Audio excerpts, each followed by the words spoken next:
Well, if you share any semblance of my worldview, then chances are you've complained a time or two about media bias, particularly in the mainstream media.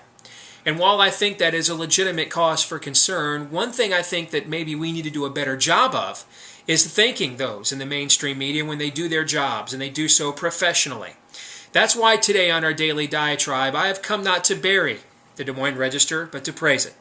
Mark Hansen, one of their columnists in Tuesday's edition, set the record straight about a much-discussed tirade involving me and my former partner John Miller in a radio deal we had done with another local radio personality to do our sports show on a basis that was supposed to be in markets outside of Iowa. However, some of the ways that show was marketed, we found out after the fact, were non-compliant with our non-competes. And when we asked the other program to make it compliant with our Clear Channel non-competes, they refused, and tirade ensued. And, Mark handled this very professionally, particularly because he's had a long-standing relationship with both of the media personalities that are involved here.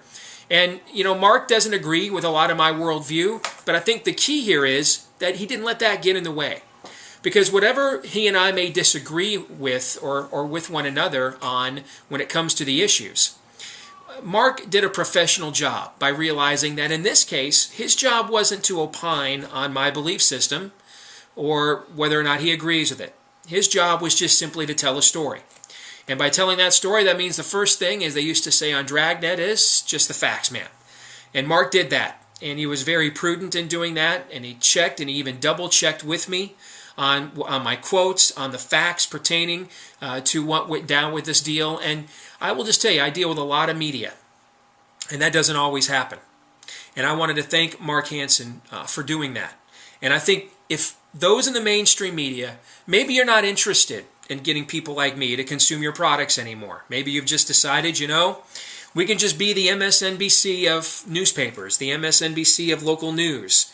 And we'll just write those people off because they'll never, ever watch us or read us en masse anyway. So, why even attempt any veneer of objectivity? Now, if that's you, then what I'm about to say probably doesn't apply to you. But if you're one of those people that would actually like to reach as large of an audience as possible, you're mistaken if you think the way to do that is to pander.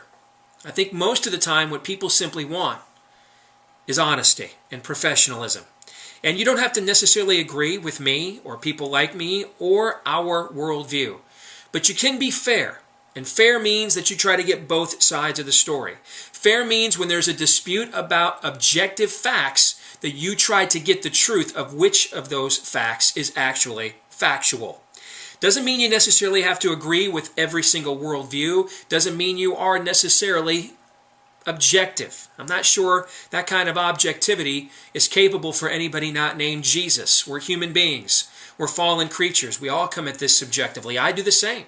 And I try to be as honest about that as I can. I'm not always honest as I should be because I'm fallen too. But I try to be as honest as I can about that worldview so that you will understand that you should take what I say through a certain filter. And likewise, we should always take what people like what Mark says in his columns through a certain filter. Except this wasn't an issue to be filtered. This was just simply telling a story. And in this story, Mark Hansen told the truth, and I think set a good example for those of you that are interested in doing what he is doing for a living.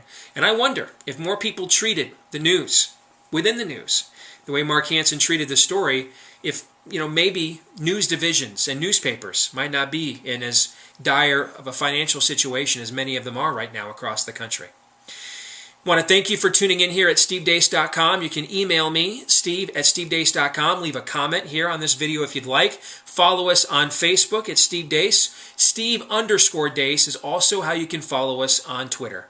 God bless.